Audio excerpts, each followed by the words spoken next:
ഇന്നത്തെ നമ്മുടെ ടോപ്പിക്ക് നമ്മൾ പറയാനായിട്ട് പോകുന്നത് ഈ കാണുന്ന മലബാർ സ്നേക്ക് ഹെഡിനെ കുറിച്ചല്ല. ഇത് ഞാനൊരു വീഡിയോ ക്ലിപ്പ് യൂസ് ചെയ്തതാണ്. ഇത് കുറച്ച് നാൾ മുമ്പ് നിങ്ങൾക്ക് ഓർമ്മയുണ്ടെന്ന് വിചാരിക്കുന്നു. ഇതിൻ്റെ വാട്ടർ ചേഞ്ച് ചെയ്തപ്പോൾ ഞാൻ എടുത്ത വീഡിയോ ആണ്. അന്ന് നമ്മൾ 2 വീഡിയോ ഷൂട്ട് ചെയ്തിട്ടുണ്ടായിരുന്നു. ഒരു വീഡിയോ ആണ് നമ്മൾ മുമ്പ് യൂസ് ചെയ്തത്. ആ വീഡിയോയിൽ നമ്മൾ ഈ സ്നേക്ക് ഹെഡിൻ്റെ കാര്യങ്ങളൊക്കെ പറഞ്ഞിട്ടുണ്ടായിരുന്നു. അന്നാണ് നമ്മൾ ഇതിൻ്റെ കണ്ണ് പുറത്തേക്ക് ബൾജ് ചെയ്ത് നിൽക്കുന്ന കാര്യങ്ങളൊക്കെ ഡിസ്കസ് ചെയ്തത്. ഇപ്പോൾ ഇതിൻ്റെ സിറ്റുവേഷൻ എന്താണെന്ന് നമുക്കറിയില്ല. ഇത് ടാങ്കിൽ കിടക്കുന്നുണ്ട്. ഇതിൻ്റെ വാട്ടർ ചേഞ്ച് കുറച്ച് ദിവസം കഴിയുമ്പോൾ നമ്മൾ ചെയ്യും. അപ്പോൾ നമ്മൾ ഇതിൻ്റെ അപ്ഡേറ്റ് ചെയ്യാം. ആ കഴിഞ്ഞ വീഡിയോയിൽ നമ്മൾ പറഞ്ഞിട്ടുണ്ടായിരുന്നു ഇങ്ങനെ കണ്ണൊക്കെ ബൾജ് ചെയ്ത് വരുന്നതിൻ്റെ ഒരു കാരണം എന്ന് പറയുന്നത് സ്ട്രെസ്സാണ്. വെള്ളത്തിൻ്റെ സ്ട്രെസ് ആയിരിക്കാം, അല്ലാന്നുണ്ടെങ്കിൽ സ്പേസിൻ്റെ സ്ട്രെസ് ആയിരിക്കാം.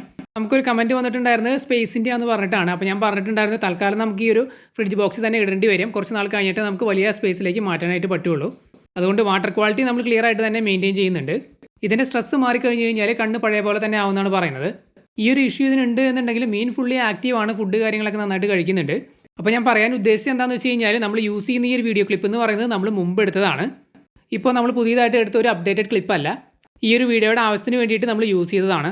ഈ ഒരു വീഡിയോയുടെ ടോപ്പിക് എന്താണെന്ന് വെച്ച് കഴിഞ്ഞാൽ ഈ അടുത്ത് നമുക്കൊരു കമൻറ്റ് വന്നിട്ടുണ്ടായിരുന്നു. അതായത് ഗപ്പികളുടെ വാല് ഇങ്ങനെ ഒട്ടിപ്പോകുന്നു എന്ന് പറഞ്ഞിട്ട്. അപ്പോൾ അതിനെക്കുറിച്ചാണ് ഇന്നത്തെ വീഡിയോയിൽ നമ്മൾ ഡിസ്കസ് ചെയ്യുന്നത്. അപ്പോൾ നമുക്ക് വന്ന ആ ഒരു കമൻറ്റിൻ്റെ റിപ്ലൈ ആണ് പ്രധാനമായിട്ട് ഈ വീഡിയോയിൽ നമ്മൾ പറയുന്നത്. അപ്പോൾ ആ ഒരു കമൻറ്റിൽ ചോദിച്ചതുപോലെ ഗപ്പികളുടെ വാല് ഇതുപോലെ ചുരുങ്ങി പോവുകയോ അല്ലെങ്കിൽ ഒട്ടിപ്പോവുകയോ ചെയ്യുകയാണെന്നുണ്ടെങ്കിൽ അത് എന്തിൻ്റെ ഒരു സൂചനയാണെന്ന് വെച്ച് കഴിഞ്ഞാൽ നമ്മൾ മനസ്സിലാക്കുന്നത് 2 സാധ്യതകളാണ് ഉള്ളത്. ഒന്ന് എന്താണെന്ന് വെച്ച് കഴിഞ്ഞാൽ മീനുകൾക്ക്, അതായത് ഈ ഗപ്പികൾക്ക് സ്ട്രെസ്സ് വരുന്ന സമയത്ത്, അതായത് ടെമ്പററി ആയിട്ട് വരുന്ന സ്ട്രെസ്സാണ്. ആ സമയത്ത് അവർ വീക്കാവുന്ന സമയത്ത് ഇതുപോലെ ഇവരുടെ ടെയിൽ ഇങ്ങനെ ചുരുങ്ങി പോകാറുണ്ട്. ഇത് അധിക ദിവസം ഒന്നും അങ്ങനെ ലാസ്റ്റ് ചെയ്യില്ല. ഈ സ്ട്രെസ്സാണ് എന്നുണ്ടെങ്കിൽ അപ്പോൾ നമ്മൾ ട്രീറ്റ് ചെയ്താൽ മതി. അതായത് സോൾട്ട് ഉപയോഗിച്ചിട്ടുള്ള ട്രീറ്റ്മെൻറ്റ് കൊടുക്കുകയാണെന്നുണ്ടെങ്കിൽ ഇവർ കുറച്ച് ദിവസത്തിനുള്ളിൽ തന്നെ ഈ സ്ട്രെസ്സിൽ നിന്ന് മാറി വാലും കാര്യങ്ങളൊക്കെ ശരിയായിട്ട് തിരിച്ചു വരും. ഇനി അത് മാറിയില്ല എന്നുണ്ടെങ്കിൽ രണ്ടാമത്തെ സാധ്യത എന്ന് പറയുന്നത് സ്ട്രെസ് ആയിരിക്കില്ല. അത് ഫിൻ റോട്ട് എന്ന് പറയുന്ന അസുഖത്തിൻ്റെ ഒരു തുടക്കം സ്റ്റേജ് ആയിരിക്കും. നിങ്ങൾ ഓൾറെഡി കേട്ടിട്ടുണ്ടായിരിക്കും ഒരു അസുഖം, അതായത് ഫിൻ റോട്ട്, ഗിൽ റോട്ട്, അതുപോലെ തന്നെ ടെയിൽ റോട്ട് എന്നൊക്കെ പറഞ്ഞിട്ട് വരുന്നതാണ്. ഇതൊരു ബാക്ടീരിയൽ ഇൻഫെക്ഷൻ ആണ്. അപ്പോൾ ഫിൻ റോട്ടാണ് അസുഖം എന്നുണ്ടെങ്കിൽ ജസ്റ്റ് സോൾട്ട് കൊണ്ട് ചിലപ്പോൾ നിന്നു എന്ന് വരില്ല. അതിന് മറ്റ് ട്രീറ്റ്മെൻറ്റുകളും യൂസ് ചെയ്യേണ്ടി വരും. പക്ഷേ തുടക്കം സ്റ്റേജ് ആണെന്നുണ്ടെങ്കിൽ നമുക്ക് സോൾട്ടും മെത്തലിൻ ബ്ലൂ ഉപയോഗിച്ചിട്ട് ട്രീറ്റ്മെൻറ്റ് കൊടുക്കാം. എന്നിട്ടും അത് ശരിയായില്ല എന്നുണ്ടെങ്കിൽ പിന്നെ ആൻറ്റിബയോട്ടിക് യൂസ് ചെയ്യുന്നതാണ് നല്ലത്. നമ്മൾ മുമ്പ് പറഞ്ഞിട്ടുണ്ടായിരുന്നു വീഡിയോകളിൽ ടെട്രാസൈക്ലിൻ അല്ലെങ്കിൽ ഓക്സി ടെട്രാസൈക്ലിൻ എന്ന് പറയുന്ന ആൻറ്റിബയോട്ടിക് യൂസ് ചെയ്ത് ട്രീറ്റ് ചെയ്യുകയാണെന്നുണ്ടെങ്കിൽ അതിനെ റിക്കവർ ചെയ്യിച്ച് എടുക്കാനായിട്ട് സാധിക്കും. അപ്പോൾ ഞാൻ നേരത്തെ പറഞ്ഞു ആദ്യത്തെ ഒരു സാധ്യത എന്ന് പറയുന്നത് ഇതിൻ്റെ സ്ട്രെസ് കൊണ്ടാണെന്ന് പറഞ്ഞു. അപ്പോൾ അതിൻ്റെ ആ ഒരു കണ്ടീഷനെ പറയുന്നത് ക്ലാംപ്ഡ് ഫിൻസ് എന്നാണ്. രണ്ടാമത്തെ സാധ്യതയായിട്ട് ഞാൻ പറഞ്ഞത് ഫിൻ റോട്ടാണ്. ഫിൻ റോട്ട് എന്ന് പറയുന്നത് ബാക്ടീരിയ ഇൻഫെക്ഷനാണ്. ചില സമയത്ത് ഫംഗൽ ഇൻഫെക്ഷൻ്റെ ഭാഗമായിട്ടും ഇത് വരാറുണ്ട്. അപ്പോൾ മീനുകൾക്ക് ഇതുപോലെ സ്ട്രെസ്സ് വന്നിട്ട് ഇതുപോലെ അവരുടെ വാല് ചുരുങ്ങി പോകാനുള്ള കാരണങ്ങൾ എന്തൊക്കെയാണെന്ന് വെച്ച് കഴിഞ്ഞാൽ വെള്ളത്തിൻ്റെ ക്വാളിറ്റി ഒരു കാരണമാണ്. പിന്നെ ടെമ്പറേച്ചറിൽ വരുന്ന ഷിഫ്റ്റ്, അതുപോലെ അമോണിയ നൈട്രേറ്റിൻ്റെ സ്പൈക്ക്, പിന്നെ ഓവറായിട്ട് നമ്മളെ മീനിൻ്റെ എണ്ണം കൂടുതലൊക്കെ ഇട്ട് കഴിഞ്ഞ് കഴിഞ്ഞാൽ അവർക്ക് സ്ട്രെസ്സ് വരാറുണ്ട്. പിന്നെ മറ്റു മീനുകളുമായിട്ട് അഗ്രഷൻ ഉണ്ടാകുന്ന സാഹചര്യങ്ങൾ, പിന്നെ വെള്ളത്തിലുണ്ടാകുന്ന ഓക്സിജൻ്റെ കുറവ്, ഇതൊക്കെയാണ് സ്ട്രെസ്സ് വരാനുള്ള കാരണങ്ങൾ. അപ്പോൾ ഇതിൻ്റെ ഒരു ട്രീറ്റ്മെൻ്റ് ആയിട്ട് ചെയ്യാൻ സാധിക്കുന്നത് എന്തൊക്കെയാണെന്ന് വെച്ച് കഴിഞ്ഞാൽ ആദ്യം നമ്മൾ ഒരു 50% വാട്ടർ ചേഞ്ച് കൊടുക്കുക. എന്നിട്ട് 10 ലിറ്റർ വെള്ളത്തിലേക്ക് 1 ടേബിൾ സ്പൂൺ സോൾട്ട് എന്ന അളവിൽ ആഡ് ചെയ്ത് കൊടുക്കുക. വെള്ളം തണുപ്പാണ് അല്ലെങ്കിൽ തണുപ്പ് കൂടുതലാണ് എന്നുണ്ടെങ്കിൽ ഒരു ഹീറ്റർ ഉപയോഗിച്ചിട്ട് ഒപ്റ്റിമം ടെമ്പറേച്ചർ സെറ്റ് ചെയ്ത് വെക്കുക. എയറേഷൻ കൊടുക്കുക. മീനിനെ ആഡ് ചെയ്തിട്ട് ഒരു 48 മണിക്കൂർ നമ്മളൊന്ന് മോണിറ്റർ ചെയ്യുക. അത് കഴിയുമ്പോൾ ശരിയാവേണ്ടതാണ്.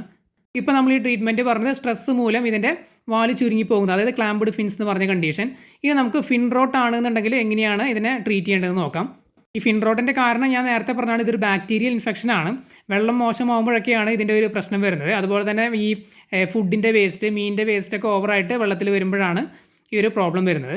പിന്നെ ഫിഷുകൾ നമ്മൾ ഫൈറ്റ് ചെയ്ത് ഇതിൻ്റെ ടെയിൽ മുറിയൊക്കെ ചെയ്ത് കഴിഞ്ഞ് കഴിഞ്ഞാലും ആ ഭാഗത്ത് ചിലപ്പോൾ ഈ ഫിൻ റോട്ടൊക്കെ വരാൻ സാധ്യതയുണ്ട്. ഇത് ഫിൻ റോട്ടിൻ്റെ ഏർലി സ്റ്റേജ് ആണെന്ന് പറഞ്ഞു. അതുകൊണ്ട് തന്നെ തുടക്കത്തിൽ നമ്മളൊരു സ്ട്രോങ് ട്രീറ്റ്മെൻറ്റ് ഒന്നും കൊടുക്കേണ്ട ആവശ്യമില്ല. സീരിയസ് ആവുകയാണെങ്കിൽ മാത്രം നമ്മൾ സ്ട്രോങ് ട്രീറ്റ്മെൻറ്റ് കൊടുത്താൽ മതി. തുടക്കം സ്റ്റേജൊക്കെ ആണെന്നുണ്ടെങ്കിൽ നമ്മൾ ട്രീറ്റ്മെൻറ്റ് ചെയ്യേണ്ടത് ഒരു 50% വാട്ടർ ചേഞ്ച് കൊടുക്കുക. ഈ 50% വാട്ടർ ചേഞ്ച് പറയുന്നത് അത് കിടക്കുന്ന അക്വേറിയത്തിലാണെങ്കിലാണ്, അല്ലെങ്കിൽ നമുക്കൊരു ഹോസ്പിറ്റൽ ടാങ്കിലേക്ക് മാറ്റാവുന്നതാണ് സെപ്പറേറ്റ്. എന്നിട്ട് 10 ലിറ്റർ വെള്ളത്തിലേക്ക് 1 ടേബിൾ സ്പൂൺ സോൾട്ട് എന്ന രീതിയിൽ അളവിൽ ആഡ് ചെയ്ത് കൊടുക്കുക. ഇതിൻ്റെ കൂടെ ഓപ്ഷണലായിട്ട് നമുക്ക് വേണമെങ്കിൽ മെത്തലിൻ ബ്ലൂ ആഡ് ചെയ്ത് കൊടുക്കാം. അല്ല എന്നുണ്ടെങ്കിൽ ഓപ്ഷണലായിട്ട് നമുക്ക് മെത്തലിൻ ബ്ലൂ ബാത്ത് കൊടുക്കാം. എന്താണെന്ന് വെച്ച് കഴിഞ്ഞാൽ ജസ്റ്റ് പെട്ടെന്ന് മെത്തലിൻ ബ്ലൂ സൊല്യൂഷനിലേക്ക് മുക്കി എടുക്കുന്ന ഒരു പരിപാടിയാണ്. അല്ലാന്നുണ്ടെങ്കിൽ നമുക്ക് വൈപ്പ് ചെയ്യാം. അതായത് ഒരു കോട്ടൺ എടുത്തിട്ട് നമ്മൾ മെത്തലിൻ ബ്ലൂവിൽ മുക്കിയതിന് ശേഷം ഇതിൻ്റെ ഫിൻ റോട്ടുള്ള ഭാഗത്ത് ജസ്റ്റ് ഒന്ന് വൈപ്പ് ചെയ്ത് കൊടുക്കാം.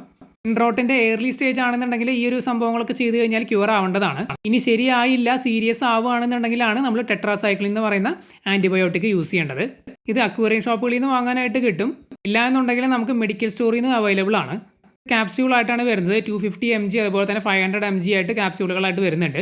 ക്യാപ്സ്യൂൾ ഓപ്പൺ ചെയ്തിട്ട് നമ്മൾ ഫിഷ് ടാങ്കിൽ നിന്ന് കുറച്ച് വെള്ളം എടുക്കുക. എന്നിട്ട് അതിലേക്ക് ക്യാപ്സ്യൂൾ ഓപ്പൺ ചെയ്ത് പൊടി അതിലേക്ക് മിക്സ് ചെയ്തിട്ട് തിരിച്ച് അക്വേറിയത്തിലേക്ക് ഒഴിച്ച് മിക്സ് ചെയ്ത് കൊടുത്താൽ മതി. അപ്പോൾ ഇതെങ്ങനെയാണ് ആഡ് ചെയ്ത് കൊടുക്കേണ്ടതെന്ന് വെച്ച് കഴിഞ്ഞാൽ, അതായത് ഇതിൻ്റെ അളവ് അല്ലെങ്കിൽ ഡോസേജ് 1 ലിറ്റർ വെള്ളത്തിലേക്ക് 25 mg, 10 ലിറ്റർ വെള്ളത്തിലേക്കാണെന്നുണ്ടെങ്കിൽ 250 mg, 20 ലിറ്റർ വെള്ളത്തിലേക്ക് 500 mg എന്ന അളവിലാണ് ആഡ് ചെയ്ത് കൊടുക്കേണ്ടത്.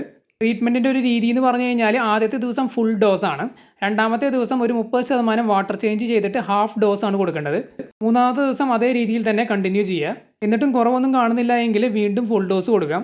എന്നിട്ട് വീണ്ടും നേരത്തെ പറഞ്ഞതുപോലെ തന്നെ കണ്ടിന്യൂ ചെയ്യുക. ടോട്ടൽ ഒരു 4-5 ദിവസത്തെ ട്രീറ്റ്മെൻ്റ് ആണ് പറയുന്നത്. ഇതിനുള്ളിൽ ക്യൂർ ആവേണ്ടതാണ്. ക്യൂർ ആയില്ല എന്നുണ്ടെങ്കിൽ നേരത്തെ പറഞ്ഞ പോലെ ആ ഒരു സൈക്കിൾ കണ്ടിന്യൂ ചെയ്ത് നോക്കുക. ടെട്രാസൈക്ലിൻ ട്രീറ്റ്മെൻറ്റ് ചെയ്യുമ്പോൾ അത് മാത്രം വെള്ളത്തിലേക്ക് ആഡ് ചെയ്ത് കൊടുക്കുന്നതാണ് നല്ലത്. മറ്റു സംഭവങ്ങൾ ആഡ് ചെയ്ത് കൊടുക്കാം, എങ്കിലും ഒറ്റയ്ക്ക് ഈ ഒരു ട്രീറ്റ്മെൻറ്റ് മാത്രം ചെയ്യുന്നതാണ് നല്ലത്. അതുപോലെ തന്നെ ഫിൽട്ടർ മീഡിയ ഒക്കെ ഉണ്ടെങ്കിൽ എടുത്ത് മാറ്റുക. അതിനകത്ത് ബെനിഫിഷ്യൽ ബാക്ടീരിയാസ്, നല്ല ബാക്ടീരിയാസ് ഉണ്ടാവും. അതിനെ കൂടി ഈ ഒരു ടെട്രാസൈക്ലിൻ ചിലപ്പോൾ നശിപ്പിച്ചു എന്ന് വരും. അതുകൊണ്ടാണ് ഫിൽട്ടർ മീഡിയ ഒക്കെ ഉണ്ടെങ്കിൽ അതൊക്കെ എടുത്ത് മാറ്റിയിട്ട് വേണം നമ്മൾ ട്രീറ്റ്മെൻറ്റ് ചെയ്യാനായിട്ട്. അതുകൊണ്ടാണ് നമ്മൾ പറഞ്ഞത് നേരത്തെ ബെറ്റർ ഒരു ഹോസ്പിറ്റൽ ടാങ്കിലേക്ക് മാറ്റി ട്രീറ്റ് ചെയ്യുന്നതാണ് എപ്പോഴും നല്ലത്. അപ്പോൾ ടെയിൽ ചുരുങ്ങി പോകുന്ന ഒരു ഇഷ്യൂ വരികയാണെങ്കിൽ ഇത്തരത്തിലുള്ള ട്രീറ്റ്മെൻറ്റുകൾ ചെയ്യാം. എന്തെങ്കിലും ഡൗട്ട് ഉണ്ടെങ്കിൽ കമൻറ്റ് ചെയ്ത് ചോദിക്കുക, നമ്മൾ തീർച്ചയായിട്ടും റിപ്ലൈ തരുന്നതായിരിക്കും.